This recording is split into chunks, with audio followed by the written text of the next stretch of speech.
అంటే ఇప్పుడు లక్ష్మీ హుండాయికి వచ్చినప్పుడు సామాన్య మధ్యతరగతి ప్రజల దగ్గర నుంచి అంటే బడ్జెట్ కార్స్ దగ్గర నుంచి హై రెంట్ వరకు కూడా చాలా రకాలైనటువంటి కార్లు లక్ష్మీ హుండాయిలో దొరుకుతాయి.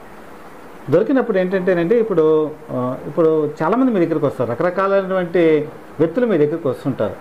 అంటే ఏ బడ్జెట్కి ఏ కారు ఇవ్వాలన్నది మీ దగ్గరే ఉంటుంది బేసికల్గా. సో మీరు గైడెన్స్ చాలా అవసరం.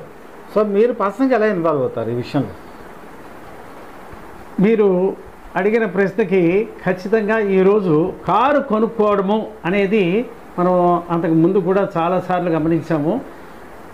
ఎవరికి అంతగా నా దృష్టికి తగినట్టుగా నేను గ్రహించిన విషయం ఏంటంటే, ఎవరైతే కారు కొనుక్కున్నారో వాళ్ళ నుంచి గైడెన్స్ తీసుకోవడం, అలాగే షోరూమ్కి వెళ్ళడం, లేకపోతే మనం ఏదైనా రేటింగ్స్ చూసి కొనుక్కోవడం కంటే కూడాను మనకి మన ఇంట్లో హోంవర్క్ అనేది మోస్ట్ ఇంపార్టెంట్ అండి.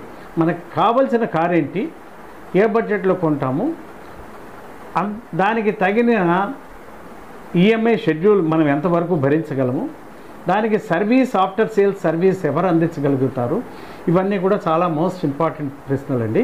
ఇవి ముందుగానే మనం ఇంట్లో ఒక రకంగా ఇంటి ఫ్యామిలీస్ మధ్యలో చర్చ అనేది జరుపుకుంటే దీనికి ఒక రూపం అనేది వస్తుంది. మనం షోరూమ్కి వెళ్ళక ముందే ఈ రూపం అనేది తయారు చేసుకోవచ్చు.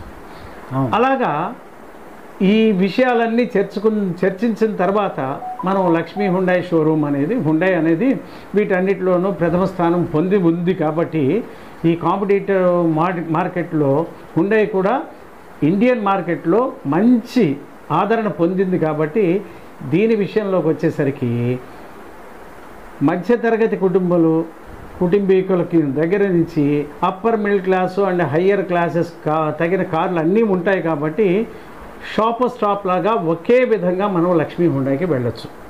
ఎందుకనంటే మనకు కావలసిన కారు అందుబాటులో ఉంటుంది, కావలసిన రంగులు దొరుకుతాయి, ఫీచర్స్ ఉంటాయి, వెహికల్స్ అవైలబిలిటీ ఉంటుంది. ఎప్పుడు బుకింగ్ చేసుకున్నా కూడా ఇమీడియట్గా మనకి అందుబాటులోకి వస్తాయి కారు. ఇవన్నీ కాకుండా ఆఫ్టర్ సేల్ సర్వీస్ ఎక్కడికి వెళ్ళినా కూడా వీళ్ళు 24/7 అందుబాటులో ఉంటారు. కాబట్టి ఇది ఒక నిజంగా ఒక రకమైన మనకి ఈరోజు ఈ మార్కెట్కి తగిన మిగతా వాటితో కంపేర్ చేస్తే లక్ష్మీ హుండాయ్ ప్రథమ స్థానంలో ఉందని చెప్పచ్చు.